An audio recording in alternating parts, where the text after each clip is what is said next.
trial in Perugia continued for nearly an entire year, but the media's fascination with it never wavered. After dramatic closing arguments, dopo un'animata discussione,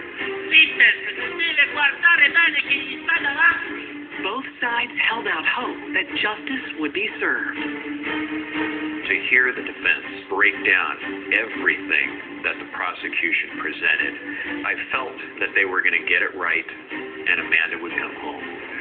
Trial and nearly 11 hours of deliberation, the jury reached a verdict. si condanna alla pena di anni 26 di reclusione da Knox. Amanda Knox was convicted of murder and sexual assault and sentenced to 26 years in prison, 25 years. When he announced Amanda was guilty, it took a second or so for it to actually sink in. There was a moment of just complete silence before the tears started, and you heard Amanda's sister cry, you heard Amanda cry. They whisked Amanda sort of out of the courtroom.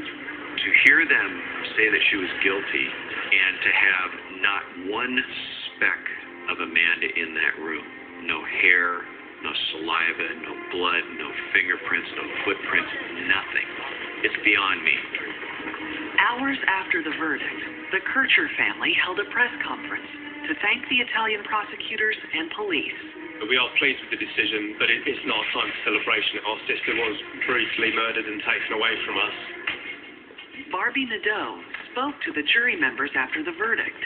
It was Knox's handwritten statement about that night that cast the greatest doubt on her professed innocence.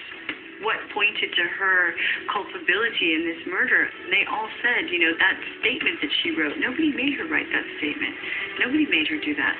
The jury also talked about the physical evidence and the DNA traces and tried to square them with the defendant's behavior. The jury, I think, went to the deliberation room with more questions than they should have had at that point in the trial, but they came to the conclusion that the prosecution's case was more credible than the defense's case.